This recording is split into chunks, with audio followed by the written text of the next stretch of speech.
Good evening, and welcome to Law Talk, the show that brings the law, the current news, and the Constitution to you each month. Tonight, James Barrett and Mark Malachowski have three interesting subjects for you. Mark, what are we starting with? We're starting with Erin Brockovich. That would be the Erin Brockovich that Julia Roberts made famous in the Erin Brockovich movie. Is that correct? That's right. In that case, what happened was that everyone always knew that chromium plus 6, a certain type of chromium, was poison if you breathed it in, right? But no one was really sure about what happens if you drink it with water. Oh, and out of the groundwater. Out of the groundwater. And so this case was about drinking out of groundwater and the deleterious effects it had on people. If I remember the facts of this matter, it was in Hinckley, California, and PG&E had these cooling towers that kept the water cool so they could run their turbines for the power generation of a good portion of California out of that area. And what they use is they use this hexavalent chlorine or chromium, excuse me, I'm sorry. Just call it chrome plus 6. Exactly. Chrome plus 6. And they use this to help keep the cooling towers cool, and they had it in the water. But the problem was it corroded the pipes, and then it leaked into the groundwater. And the hexavalent had been used for 30 years to do this, so it pretty much saturated the groundwater all over Hinckley. And as a result of that, people started having cancer clusters. Well, I think the chromium plus 6 was used to keep the water in good condition, so it was a good coolant. I think they may have had some ponds or something like that, and those might have, maybe had some clay ponds, and maybe there was some infusion through there. But anyway, somehow or another, the chromium plus 6 got in the groundwater, and that had a bad effect on the local population. And so when you talk about this chemical, is it such a pollutant to groundwater that it becomes dangerous to anyone that consumes it? Well, like I said, at that time, science wasn't really clear. Everyone knew that breathing it as a vapor was bad for you, but it hadn't really been, hashed out what it did if you drank it. So then they found out later that, yeah, it does have a bad effect on you if you're drinking it. Okay, and so, but Erin Brockovich kind of stumbled onto this case. The movie actually portrays Julia Roberts as Erin Brockovich, and I understand that Steven Soderbergh kept his movie almost directly to the facts of the original Erin Brockovich's case. And I understand Erin Brockovich was hired by a law firm to be a simple law clerk, and during a pro bono project, she stumbled onto this health crisis where there was actually a cancer niche cluster, yeah. Yeah, cancer cluster near Hinckley. And so what happened after that? Well, they went forward with the lawsuit, and they're eventually successful. I understand that as a result of that lawsuit, this was the largest direct action lawsuit award, and I believe they got like $333 million. But is it really that the cancer cluster was a direct result of the contamination of the hexavalent, or was it because it was a contributing factor and they just applied the fact that it existed and came from PG&E's percolating ponds or whatever?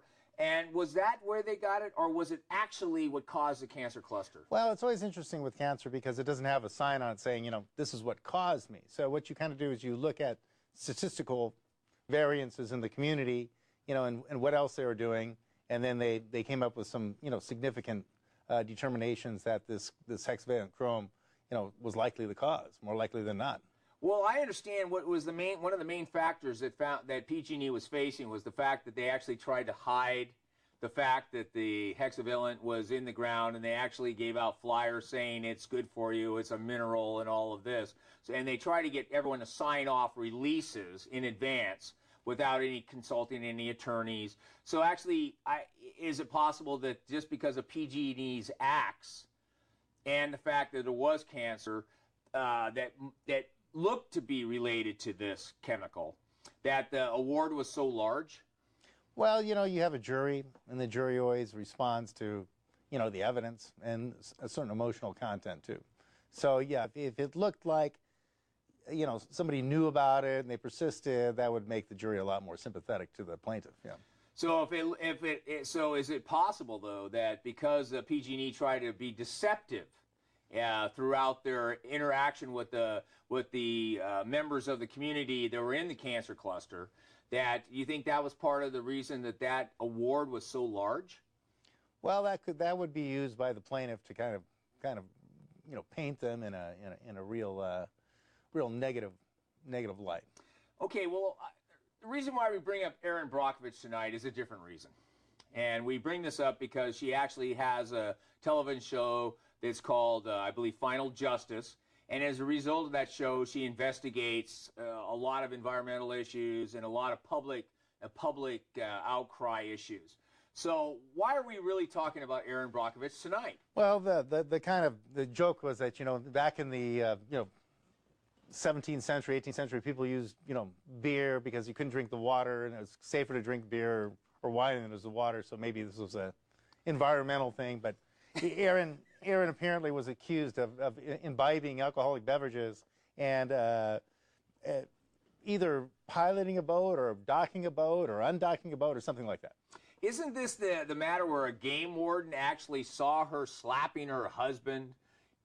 The game warden witnessed her throwing a cell phone, and then he wanted to investigate this, and the boat was actually at the dock, tied to the dock at the time? Well, according to I think the law enforcement reports, it was something like she was having trouble docking the boat and she had slurred speech. So that's kind of what their official story was.